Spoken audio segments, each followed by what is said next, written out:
Welcome to the podcast, Ashleigh. Hi, thanks for having me. Well, I am so excited to have you on. We have so many juicy things to dig into today. And Yeah. we met through Natalie Sisson, who has a podcast called Untapped. I was on her podcast earlier this year, and then she came on the Speaking Your Brand podcast, and I participated in the summit that she held. And so you do copywriting work for her. And we connected, I think, through LinkedIn from that and kind of just got to know each other through LinkedIn comments. And then I realized that your background is so fascinating to me, not just as a copywriter, but growing up in South Africa, that I knew I had to have you on the podcast to talk more about that. So, Ashleigh, before we dig into all of those details, can you tell us a little bit about the copywriting work that you do? And then we'll get into how you decided that's what you wanted to be when you grew up. Sure. So firstly, thank you so much for having me. You're right. I actually the first time I heard you was when you did Natalie's podcast, and I was like, this is very cool. Which doesn't happen to me very often. So it was really, really exciting to find a podcast that I enjoyed. Yeah, the copywriting that I do is I work for Natalie, but I have a whole bunch of other clients. So I run a company called The Story Team, and I provide copy mostly for female entrepreneurs, mostly in the coaching space, but also, I've written copy for law firms and accounting firms and whatever comes my way, which I completely love. And I think the kind of copy that I love the most is direct response copy. So I love writing emails. I think it's the most fun ever, because I really enjoy writing to that one person, like that one person in the inbox who's going to read the email and laugh or have a good day or whatever it is. So yeah, so that's kind of the stuff that I do. And then I also love sales pages and websites and all the juicy things as well. Yeah.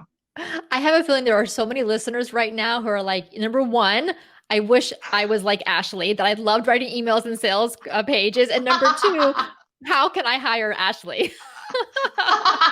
It's weird because it's scary. It's like initially it's quite a scary thing to sit down and to take on. I mean, to take on a sales page is really, it's a lot, but it's great. I think once you understand what it needs, and once you understand the client's voice, which is so huge, and once you know who you're speaking to, it's fun. It can be a lot of fun. Words are brilliant.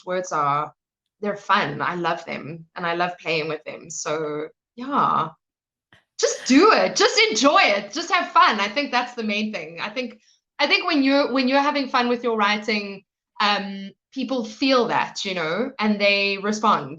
Yeah. Yes, absolutely. Well, so Ashleigh, I said as I was introducing you that, how did you end up deciding you wanted to be a copywriter for your job when you grew up? Did you, looking back to when you were younger, I assume like you loved to read, you loved words, did you understand that there's such a thing as a copywriter existed, or how did you end up coming into this industry? I didn't know when I was a kid what copywriting was. I knew what advertising was, and I knew that advertising was really interesting to me. And I loved English growing up. Like, just English class was my favorite, and it was the subject I excelled at. I did the best at English, and so I just knew that I loved words and I loved language. And then I fell in love with Shakespeare really young, like, um, I probably when I was about 13 or 14. Um, and and I started writing creatively, actually. So I was writing radio plays, and I was writing for, much more drama, sort of drama filled stuff. And then my sister started her own PR company, and she asked me to write her copy, and I did. And that's sort of how I got into it. And from there, it kind of just exploded, into other clients and other people. And I've been doing it for about 15 years, and I love it. And I think what's really exciting about running my own business now is that I get to work with people all over the world. Natalie's in New Zealand, and a couple of my clients are in the States. So it's really just allowed me to have this really remarkable experience with people all over the world.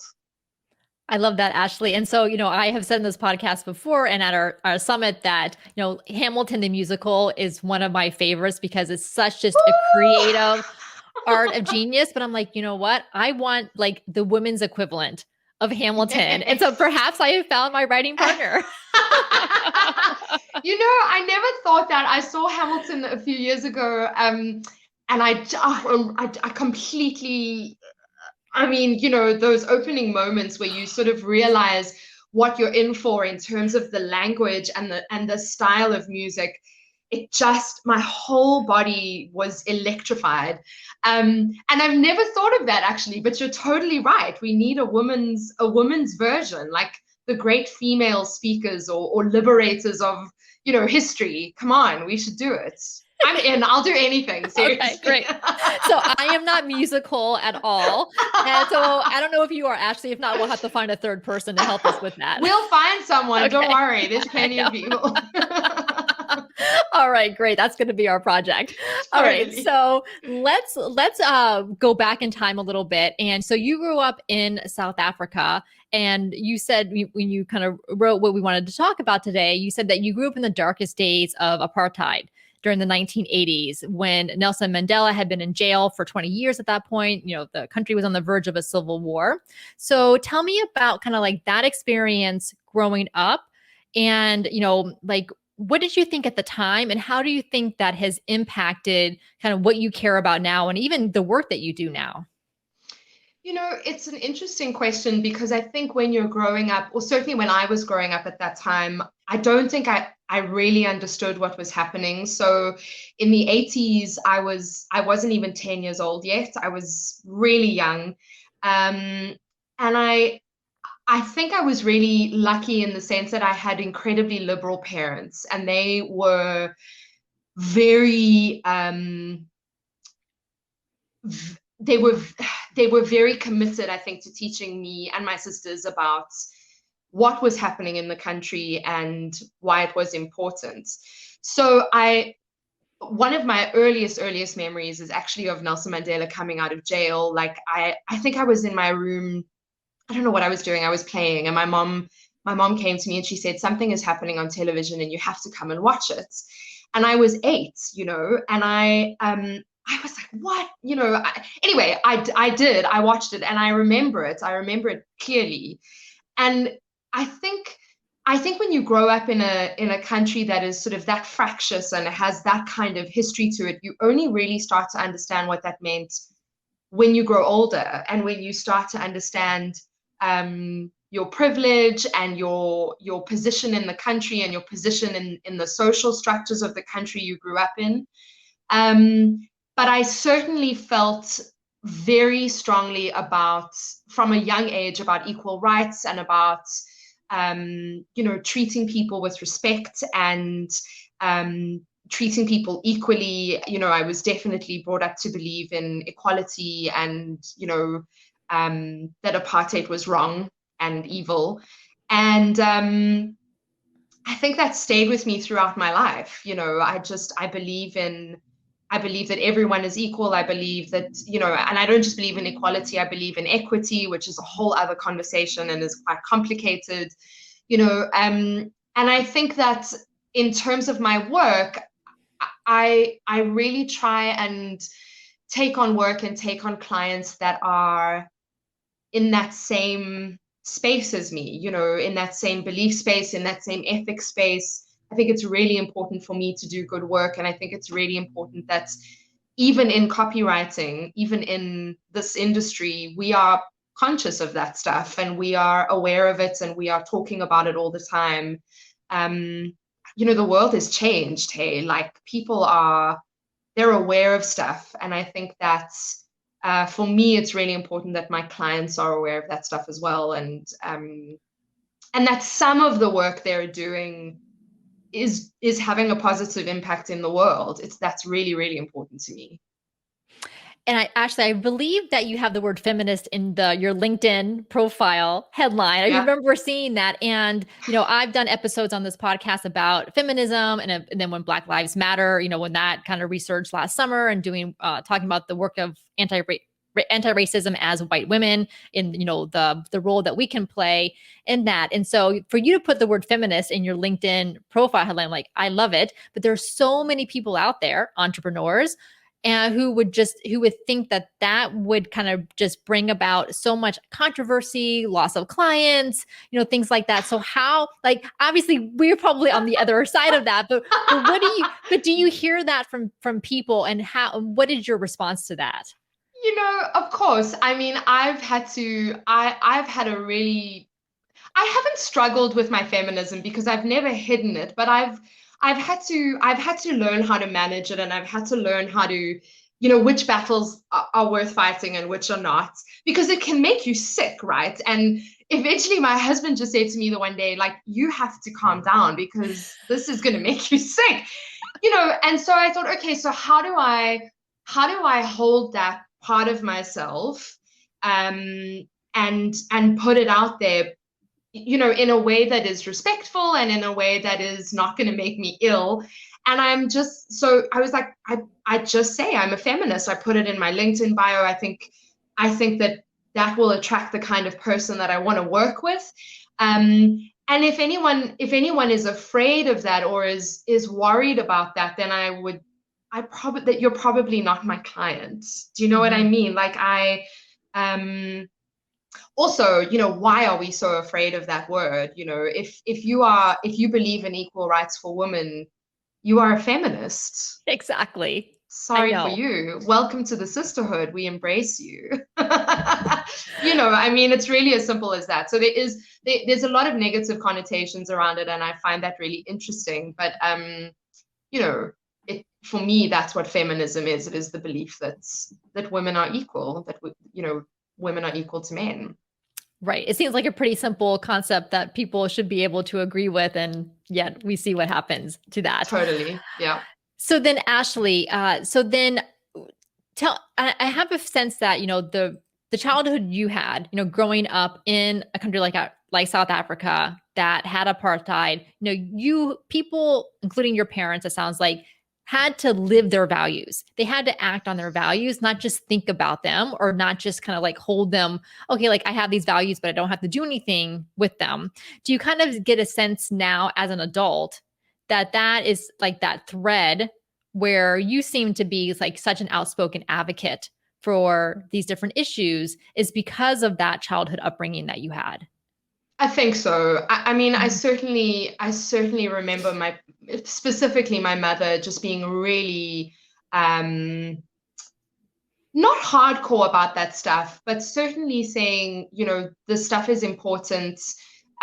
Your beliefs are important. Standing up for what you believe in is important.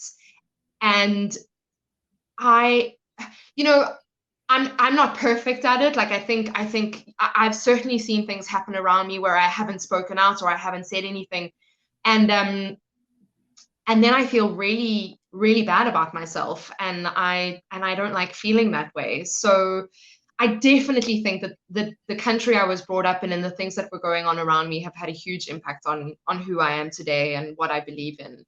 And also because in South Africa, once apartheid was over and we had the Truth and Reconciliation Commission, and there was so much dialogue, and there still is, around what happened. Like, I'm not sure that any other country, maybe Rwanda, has had that kind of dialogue around injustice and race and just like heinous atrocities that have been perpetrated against vast number of people. And so in South Africa, we are incredibly vocal about that stuff, which is wonderful because it's allowed us to tackle it, and it's allowed us to talk about it, and it's allowed us to be angry, and to feel guilty and to apologize. And we're still not through it. It's only, we're young, we're a young democracy, and it's going to take a really long time. But I think that having to grow up in a country where that stuff is talked about and discussed and your friends are the children of people who were persecuted and, violated. That stuff is in your everyday, existence. And so you live it. And I definitely think it's a huge part of who I am today. Absolutely. Yeah, and thinking about the truth and reconciliation work that South Africa has done, and then how much, we mentioned earlier about how words can have an impact. Language can have an impact. The words that are chosen can have an impact, and being able to say things out loud and having people to be able to speak and then have them be able to be heard and listened to. And then I contrast that here in the United States with, the recent attack we had on our US Capitol in January, and then how that truth and reconciliation equivalent is clearly not going to be happening here in this country. Yet we need it so badly, but people just don't want to talk about uncomfortable subjects. And No. I think it's somewhat a level of emotional immaturity. And then obviously also a lot of it related to privilege and people not wanting to they would not call it privilege, of course, people who don't want to talk about it, but that's exactly what it is.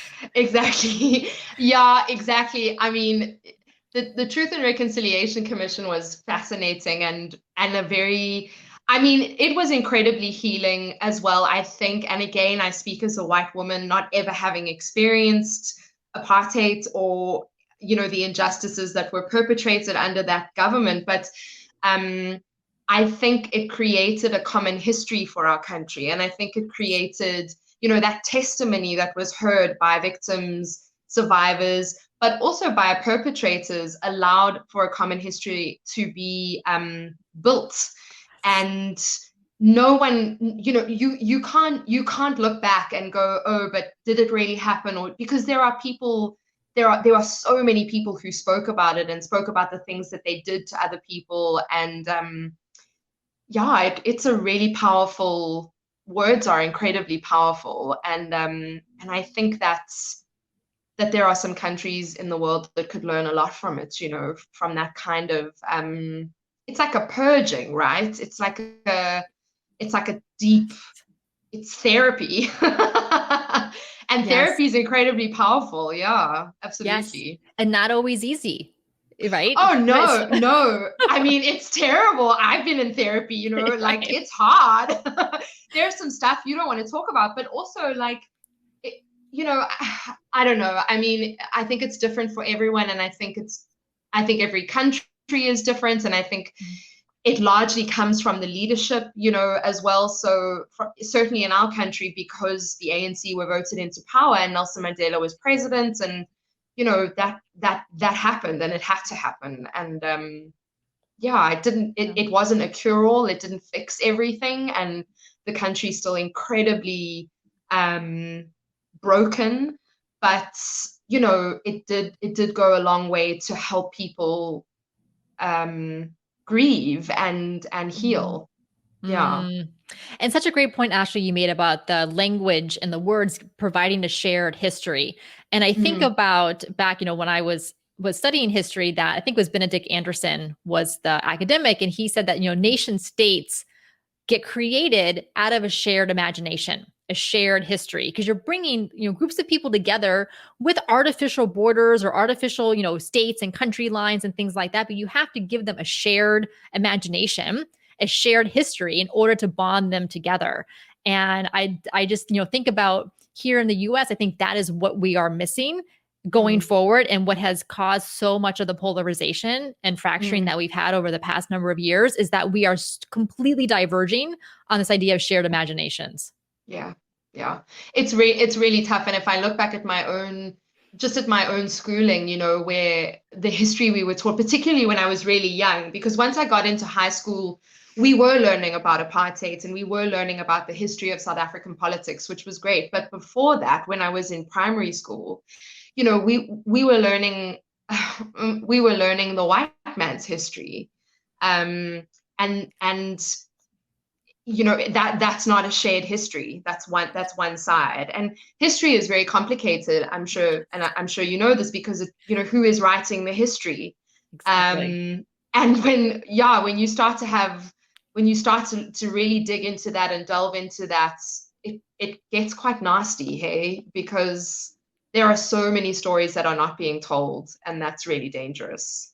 Yeah. Yes, exactly. Well, and that's a great segue, Ashley, into our mission of Speaking Your Brand, of course, is to amplify and champion diverse women's voices and stories because we know how important it is to have their stories and their voices and their visibility and representation out there. So I would love to chat about for you is so, we help so many of our clients with finding and using their voice. So many of them, they enjoy public speaking, they do presentations, they do trainings, they do workshops to teach strategies and to teach the things that they know for their area of expertise in their business. And then, of course, we encourage them to go a little bit further, push them a little bit out of their comfort zone and dig deeper into their voice, into what is that deeper message, that deeper story that they can share with their audience that is going to provide that deeper level of connection. So as a copywriter, how do you help your clients like find this more, we can call it authentic voice or more meaningful voice, and then for yourself, how have you done that? I'm really, really obsessed with authentic voice. It's one of the things that I think has given me the most joy in starting my own business. When you're a copywriter and you work for an agency or you work for a company, you write what they tell you to write, and you don't really have a lot of freedom to play with the voice, right? And so what I love about the work that I do is working with women specifically and helping them find this voice that is in there, and a lot of them have it already, which is completely wonderful, and then you can just grab it and run, and you can write great stuff. But sometimes we're afraid, I think I was afraid for many years to let my voice come out, and I think the older you get and the more experiences you have and the more you sort of establish yourself, you start to lose that fear. So I think for people who are, writing copy and who are maybe writing their own copy or who are working with a copywriter, it's the thing it's that voice that you have that your friends love. It's that voice you have when you're sitting over coffee with your best friends and you make them laugh, or you say something that gets them going, or you get in you get in your zone. That's your voice. And that's really hard to find when you have to write an email or a sales page or a website. But if you can access that and you can, so for example, if I was sitting with you saying, let's write a sales page for a launch you were doing or a summit or whatever, I would say to you, okay, Carol, like when you get really excited, like what do you say? Like what's your go-to phrase? Like how do we bring this out? And so it needs to be, you would need to feel really relaxed with me, and that would be my job, to make you feel relaxed and to have a cool vibe, between us. And then to find those things that are those little phrases and those little bits of magic that only you have. And I think that's the key to really, really great copywriting, is to make it sound completely like you. Which is tough, that's hard, because sometimes we don't know what our own voices are yet, and we have to figure that out, and so that's I suppose where our friends and family can come in, and we can chat to them and say, like, when you think of me, what do you think of, and then for myself, I had a really interesting experience about 2 weeks ago. So I write my own copy and I write my own content, and I've been so focused on like putting content out that's really valuable. So like, 5 ways to find your ideal client, or the top 3 tips for writing a website, or whatever, and that content has its place.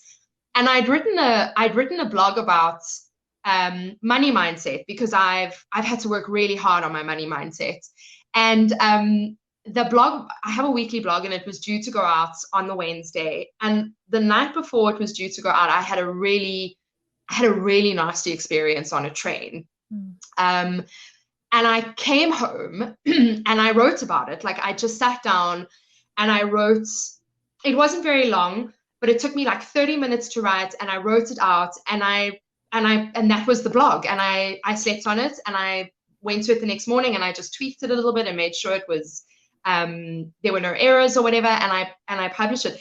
I promise you, people were like they because it was such a real experience that had happened to me. And of all the things that I'd written, it was, I think, the most valuable book, because people came to me and said, how do I write like that? How do I write like that? And I was like, you have to write what moves you. You have to write the thing that scares you, actually, because I was nervous to publish that blog. I thought it was too personal.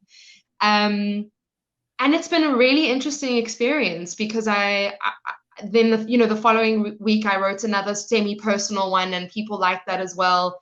So it's about writing stuff where I think you have to push yourself a little bit into territory that feels a little bit uncomfortable, because that's the stuff that cuts through the noise, right? It's so noisy out there. It's crazy. So yeah, I think those would be my tips, is to write stuff that scares you, and to find your most true voice and write in that voice. Yes. I think that's really powerful, and to speak that way as well, right? In terms of the work that you do. Yeah. Yeah, actually, I love that. And I'm going to go find a link to that blog post. I'll include it in the show notes for listeners so that they can read that. I'll send it to you. Okay, cool. I'll email it to you. Just to give them a sense of what you're talking about. And I can 100% agree with you. Whenever I put out a podcast episode or an email newsletter or a LinkedIn post where it is just me telling a story, it's almost like a moment in time story. And I think a lot of us have gotten, we've lost this storytelling ability, even though I tell like our clients all the time when they're working on their stories for their talks. Imagine you're sitting down at lunch with a girlfriend of yours, and you're talking about some event that happened, some situation that happened. You're going to use dialogue. You're going to describe maybe what the person was wearing or where you were. It's like, take that conversation that you would have with that girlfriend and just put it now into your content. And I think we forget, like we have like this like siloed wall between like, that's my personal life and that's how I like talk to people. And then I have my business side. And it's like, no, bring that stuff over into your business side. Exactly. I think also because we're taught, I don't know if we're taught this at school or at university or whatever, that, when you're writing, now you've got to be professional. And yes, of course, you have to be professional. But like sometimes actually, like, I think I threw an F-bomb into that blog as well. I was just like, because, I was so stirred. I was so touched by what had happened but I was like, in this moment, that is real for me, and so I think sometimes we've been told to play it a bit too safe, and that, as you say, our personal life sits here and our business sits here. But actually, like, I am my business, right? I don't have any employees. It is just me. And so if I want people to say, hey, I really like this work and I really like this writing, I have to bring myself to that. Otherwise, it's just words on a page, and that doesn't move people, Yeah. And then you're interchangeable with every other copywriter who's out there. If the only kind of posts you're doing are, here's 3 things that you need on your website copy, or, then it's like, okay, so Ashleigh can write this, very tactical blog post, but so can 100 other copywriters out there. And that's a great skill to have. Like, no one is saying don't have that skill, and no one is saying don't put out content like that, because I think it has its place and it's super valuable. But sometimes, and I'm not sure that this particular blog that I'm speaking of, I'm not sure that I could write a blog like that every week and sustain what happened, right? Because it's also, that would just be too much on the other side. But I definitely think it's about striking a balance between the two. And in the posts that are, the 3 tips to SEO optimize your blog post or whatever, just bring a little bit of you to that. Just, even if it's just a little I don't know, even if it's just sort of a bit of slang that you use, or, you know, whatever. I mean, it could be anything, you know, just the rhythm in which you speak. It could be a whole bunch of different things. Just so that it doesn't sound like anyone could have written this, because then you're not memorable, right? And you want to be memorable, I think. I do.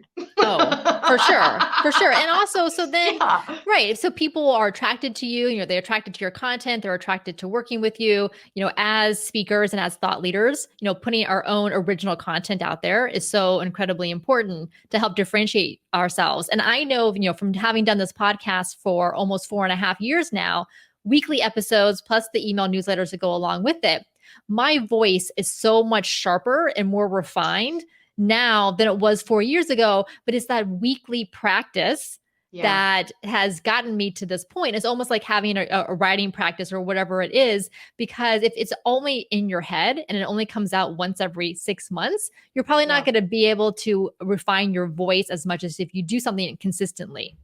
Exactly. And I think that's so key, because I think this doesn't just happen. It's something you practice, right? It's something that you refine. And so, you know, sometimes I'll put out content that just doesn't land, and then I'll be like, okay, that didn't land, and then I have to look at why or why not.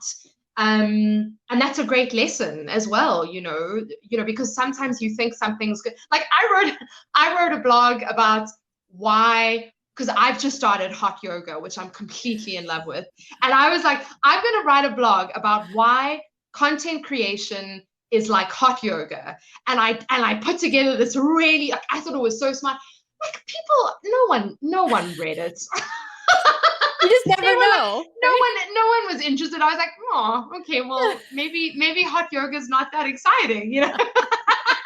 So, I mean, so what you're saying is totally true. I think, like, you know, you've had this podcast, as you say, for 4.5 years, and I think you can hear your voice. Your voice is so defined, and it's so you, and it's so present and clear, and that's because you've had this time to do that. And I think people have to give themselves time to play, because it can be a really playful, lovely experience. Yes. And play is really important. Really important. Yes. And being willing to experiment, which is along with that. And being willing to fail, you know, just have it not work. It's okay. Like, it's okay. It's not that important. That's why I love having a weekly podcast and weekly email newsletter, because it gives me, like, every week, I'm like, okay, so that one didn't get as many opens or clicks as the other one. Oh, well, next week I get to try again. The next week I get to go again. Exactly. And so versus feeling like you have to create something perfect, put it out into the world. That's the only thing you create for the next year. No. And, you know, some stuff, I think everything you create will be valuable to someone. And that's also something to remember. You know, I think we've become so obsessed with, like, you know, getting the click rates and getting the open rates and getting 1,000 or 5,000 people to read the blog. But actually, maybe 2 people read the blog and go, wow, that really meant something, or I learned something. And that's amazing as well. You know, that's great. So I think everything you put out, so long as you put it out with awareness and you know, a kindness, because people are consuming that stuff, and people are reading it and listening to it, and it's, as long as it's not hurtful, just put it out there, you know. Absolutely. So let's talk a little bit more about the copywriting aspect here, because you had mentioned to me that that people will fall in love with you if you're a little bit in love with yourself. You as right, you as like the entrepreneur, the content creator, the writer, whatever it happens to be. So tell us about what exactly does that mean, and how does that show up in our writing? You know, that's a complicated thing, because I think we've been taught that being in love with yourself is not allowed, especially as women. And actually, that's not true. I think that when you are a little bit in love with yourself, that sort of, it's like that feeling where, you know, when you look in the mirror and, like, you are wearing the most like my Russian red am I allowed to advertise on here? Sure. My Russian red. This is my favorite lipstick in the world, right? And when I put that on, I just look at myself and I'm like, man, you are amazing. And I think, you know, it's a feeling, right? It's a feeling. And I think that when you feel that, you are just more open. And I think so in your interactions with people, you are more open and you make them feel better. So I think that's how it manifests just in daily interactions. In terms of writing, I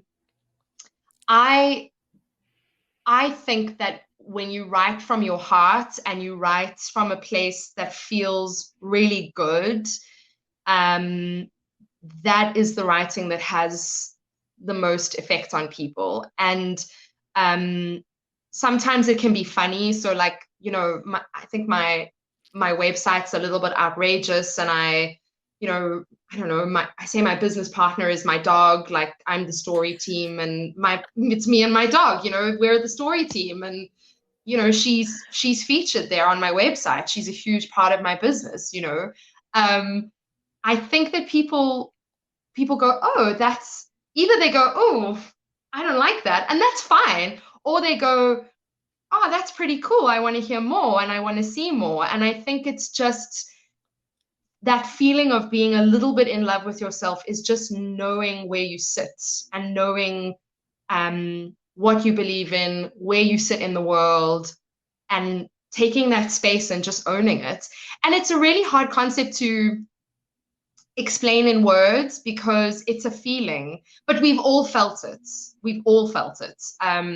You know, when you've been in a meeting and you've made a great suggestion and people think it's amazing, and or you go out and you're wearing a great pair of heels and you just feel like the bomb, or whatever it is, you know, we've all felt that feeling of just sitting in our space going, yeah, I'm good with this. We need to try and write from that space as well, which is really tough. It can be really tough, Well, especially so when you have put on the red deadline. first, Yeah, exactly. Right? And then look in the mirror. And then write. I am amazing, and then write that sales page. Yeah. No, but so really, so Ashleigh, and what I'm thinking of when you're describing this is like, and when you show up confidently in front of your audience, whether it's speaking, writing your email newsletter, social media, what have you, your audience isn't attracted to you because that energy is contagious. And and it doesn't mean being like, you don't have to be positive all the time. You don't have to put up a facade all the time that things are perfect. It's not about that, but it's about having like this confidence and presence and groundedness in yourself that you know you're showing up as you are, you know, with and the things that go on.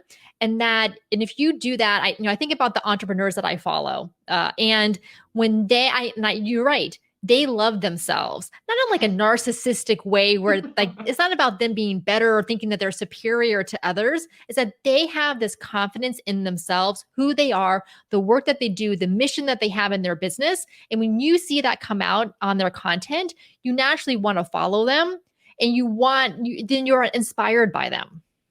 Absolutely. And I also think, I think something else that's really powerful and is that sometimes we just don't feel okay. We just don't feel like we're, you know, and I think confidence is also about getting up in front of your audience, you know, whether it's on a live or on a story or on a reel on Instagram, and just saying, hey guys, I'm really struggling with this today. Like, what do you think? You know, I think that makes you human. I think it makes people relate to you. I think it makes people want to engage with you more.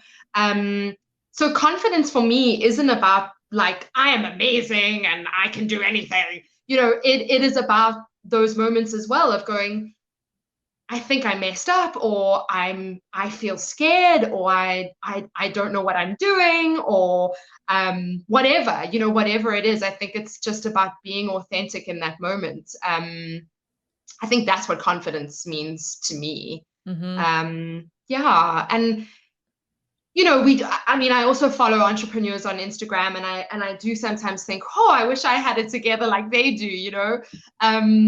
So it's also important to know that they're also human. We're all figuring it out, right? We're all trying to just get through things and figure stuff out. It's it's life. It's tough. Yes, and I must say that whenever I have done a podcast episode where I have revealed more things like vulnerabilities, which is definitely Mm, not my go-to, but whenever I have done that, I have had listeners and clients so appreciative of that, and they have said to me, and I take this to heart, Carol, you seem like not perfect, but you seem to have everything together. And so when mm, you do one of those episodes to show like definitely not, like that is so far from, from it, because we all have our messes behind the scenes. But when yeah. I do that, I'm actually end up being more relatable, and they want to work with me and work with Speaking Your Brand more, not less. And I think a lot of, especially women out there, feel like if they are vulnerable or share things that are not perfect, that people will think, oh, they're not expert enough, or they're not with it enough or together enough to work with. But I have found it's the opposite. Yeah, absolutely. Because I think, we're human and we crave affirmation and we crave, we're just, yeah, I mean, we're very vulnerable. We're incredibly vulnerable beings. And I think that when you show that side of yourself a little bit, it does make people go, oh, okay, it's like I'm okay. She's not perfect either. And that's Yes, yes. good. And then they And know they don't have to show up perfect to me either. yeah, And I don't want them to show up as perfect. but also perfection is boring, Yes. right? I mean, it's just boring. Like I want to see I want to, and I think like you speak about Hamilton, like I love theater and I love art so much because it is so imperfect and some of it is so raw and so like gut wrenching, that for me is where connection is. And I think if we want to bring it back to the entrepreneurial world, like you make sales when you connect. That's the bottom line, right? Sales is connecting, it's conversing, it's showing people who you are, it's allowing them to not be afraid of who they are. That's what sales is. It's connection. So yeah, we must not be perfect. Perfect's not, it's not, I don't know. I don't like it. Well, and okay, so yeah, and one more point about this perfection. So in the Hamilton the musical, Aaron Burr, his Mm. his arc throughout that play, the musical, is he is far from perfect. And he has all of his imperfections, his jealousy, his like backstabbing, all of that. But that's what makes him, to me, the most fascinating character, more fascinating than Alexander Hamilton, precisely because of his imperfections.